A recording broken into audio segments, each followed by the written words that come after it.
The player power ranking series has arrived in the back line, the scrum half, or half back, is that what they call it, down under? In France they call it le mêlée. And there may be a Frenchman on this list, we'll see. There may be a couple, we'll see. What I will say, before I get into it, well, firstly, thank you for watching, I appreciate it.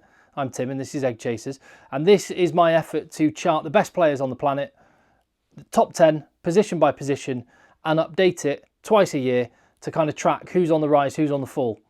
This has been the hardest one so far by a mile. I have toed and froed and scratched my head and pulled out my hair and thought, how can he be on, how come he's not?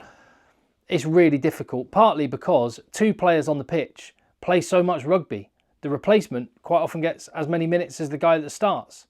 And yeah, I'm just going, what I do is pick this on current form, so the rugby we've most recently seen, historic form, the player's whole body of work, and a little bit of gut feeling thrown in there for good measure. And there's a fair bit of that going on with this list, which last time out looked like that. There have been some changes, players dropping out of the list because they haven't played, players coming onto the list because they have played and done very well, and a little bit of movement within the list. And that's possibly where the gut feeling comes in. Let's get into it then. Your thoughts, as I say, as we go. It's an opinion game after all, so tell me yours. Nolan Le Garrec makes his appearance on the list. 22 years of age.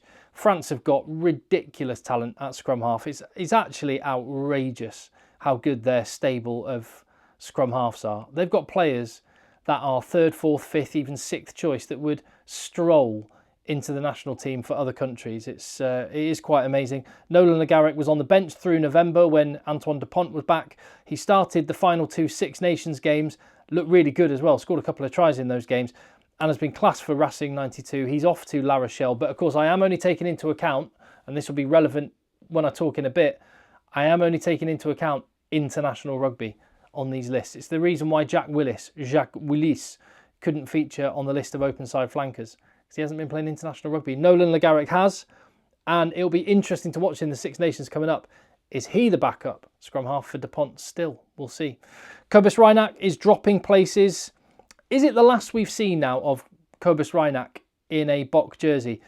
A two-time World Cup winner, of course, a legend, 34 years of age now. He was, I mean, it's a bit of a blowing hot and cold, and this makes it particularly difficult to pick and place South African scrum halves, because he started against, he was on the bench against Ireland. In fact, no, he wasn't even used. Yeah, in the test matches against Ireland, he was not used. He was the starter, though, in the Rugby Championship for 4 out of the 6 games. And then he was on the bench only twice, getting very few minutes in the November test series. So I don't know where Cobus Reinach is in the pecking order. I don't know where any of the Boks 9s are in the pecking order.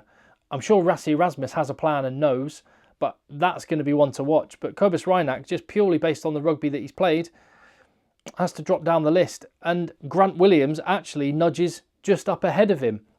And that's despite the fact that Grant Williams has been used predominantly on the bench. This is what I mean. I'm just scratching my head and trying to plot this one out. He's been used more times than Cobus Reinach.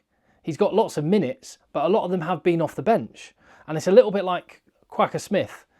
It feels like Grant Williams is used almost exclusively. He has started a couple of games in November in the Rugby Championship and looked good when he did, but most often used off the bench and really, really good in that role. And I didn't want to knock him too much for being the guy on the bench, because that's an important role in rugby. I've got him at number 8. Tell me what you think.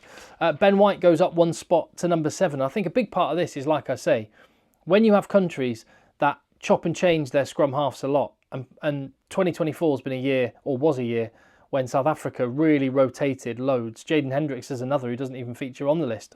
I'll explain that at the end. But I think it sort of chips away at what any one of them can do, because there's a bit of a battle, 3-way battle going on, maybe 4-way battle going on for that 9 jersey. Consequently, Ben White, who has been the main man for Scotland, jumps up, and he's looked really, really good. It's a British and Irish Lions year.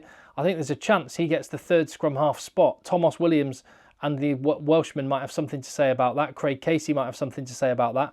But Ben White has been really, really good. He's at 7 for me.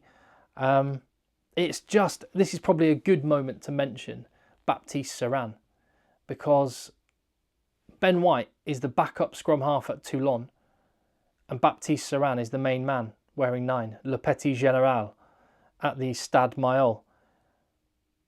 But Ben White is on this list, and spoiler alert, Baptiste Serin is not, which this is one of the ones I agonised over, because on the face of it, objectively, I'm going, Baptiste Serin is one of the best scrum halves in the world. He would walk into the England team, the Scotland team, the Wales team. He'd be competing with Jameson Gibson Park more than Craig Casey does. He'd probably be starting for South Africa. He'd be mixing it up with Cam Roygaard in New Zealand. He'd be starting for Australia. He'd be starting for Argentina. He'd be starting for basically anyone, but he's French. And so he doesn't get any time on the international rugby pitch. Consequently, he's not in. Maxime Luku is. He's up one spot. Now, he is the backup for Dupont, but as I say, I've already mentioned, will Nolan Le Garrec be the number 2, or will it be Maxime Luku? I don't know. I think I would go for Luku. He's so good, but he is 32. Le Garrec is 22. How much are you thinking about the Rugby World Cup in 2027? It's going to be an interesting one to watch. Maxime Luku could drop down the list. Nolan Le Garrec could fly up. Let's see how the Six Nations pans out. Number 5, I've gone for Alex Mitchell. England missed him big time in November, and almost his stock rose as a scrum half, even when he wasn't playing, because you just felt his absence massively, and a huge boost that he is back for the Six Nations. England are trying to turn things around and get a run of victories going, and at the heart of that will be Alex Mitchell, who, let's not forget, Steve Borthwick didn't originally pick in his Rugby World Cup squad. He left him out, and it was an injury to Jack Van Poortvliet that got him on the plane to France, or the boat, or bus in the Channel Tunnel, whatever. He went to France with England and then became the starter and has not looked back. And you now can't think of anyone else getting ahead of him. He's brilliant. Cam Roygaard has flown up the list to number 4. And as I say, a bit of gut feeling goes into these calls. And yes, he's been out injured since the Rugby World Cup. Missed the July tests against England. His performance in those 5 test matches that he played in November was sensational. The 3 starts that he made, 3 tries that he scored in those games, the impact that he had on the bench in the 2 games previous, it was elite. And you looked at Cam Roygaard in that game against France and you thought, this is a battle we're going to see for years to come. Cam Roygaard could be, I'm not saying he will be or is, but he's shaping up the raw attributes he's got, the athleticism and the size that he's got, and the rugby brain. He could be the heir to the Antoine Dupont throne. And he's got a few years on Dupont, so he's got time on his side. Big that he's back for New Zealand, and a game changer, bearing in mind how much they missed Aaron Smith after he retired. Doesn't quite crack the top 3 on this occasion. I've got at number 3 the Uruguayan superstar Santiago Arata. He's actually only played 1 test match for Uruguay since the Rugby World Cup. Again, I don't just take into account current form, historic form, and a bit of gut feeling as well. He plays for a Tier 2 nation, and I didn't want that to count against him too much unfairly. His performance at the Rugby World Cup was mind-blowing, given who he was playing with, who he was playing against, and he mixes it every week in the top 14 with the best scrum halves in the world, and he looks very much at home with them. I keep Santi Arata at number 3. I keep Gibson Park at number 2. What a brilliant 2024 he had in the team of the year at scrum half, the heartbeat of the Irish team. He will once again in the Six Nations coming up start 4 out of the 5 test matches, and possibly against Wales, maybe Italy. Craig Casey will get a start and Jameson Gibson Park will be on the bench. Other than that, he will start all the games. He'll play 70, maybe more than 70 minutes in those games, because the drop-off from Jameson Gibson Park is so massive and his importance to the way Ireland play is so huge. He is a shoo-in to be starting, if fit, for the British and Irish Lions in Australia, and it'll be no less than he deserves. 32 years of age, still got some time on his side yet, but Ireland are going to have to start building in the succession plan beyond Jameson Gibson Park. I mean, wrap the guy in cotton wool and keep him going for as long as you can. And at number 1, what's his name again? God, I've forgotten that. No, Anton du Preez, obviously. I don't understand, and I've said this before on the channel, I will never understand the fact that this guy can cause some people to kind of lose their marbles a bit and get angry at anyone who marvels at the brilliance of this person. I'll just say what I've said before. I think the GOAT conversation is a completely pointless one because it's hard to compare people between eras. It's hard to compare people between positions. So I'll just say what I know to be true. I feel lucky to be alive at the same time that this guy is playing rugby. I feel very fortunate to have watched him play in the flesh a bunch of times.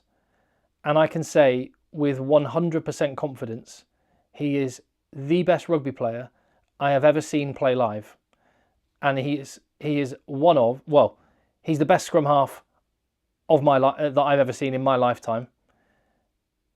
And he's one of the best scrum halves we will ever see. He is a rare and very, very special talent. And we should just enjoy him. Rather than getting angry about arguing about how good he is compared to other players, that's a waste of energy. Just enjoy the fact that someone so supremely talented, you do not get many Anton du Preez coming along very often. So let's enjoy him while he's here. Six Nations, I mean, if he could have an incredible tournament, except when England play France, that'd do me.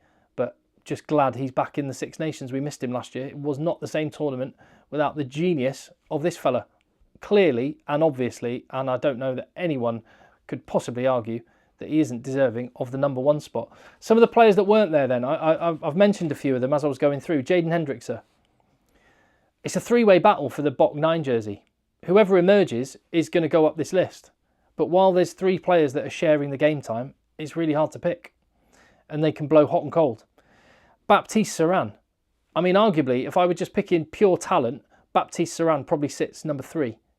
But he's not getting picked for France. He's the 4th choice scrum half for France. So he's not getting any minutes. So he's not on the list. Craig Casey. He started against Fiji in November. He started one of the games against South Africa in July. He started one game against Italy in the Six Nations. But other than those 3 games, and he was great in that game against South Africa, I do have to say, other than those 3 games, he doesn't feature on the bench. So he's not getting the minutes to be considered on this either. Conor Murray has been preferred as the bench option.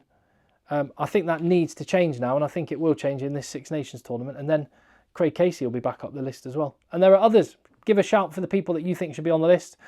Talk about the order that they should be in. It is just opinions after all. It'd be boring if we all agreed. So get stuck in the comments and I'll see you on the next one.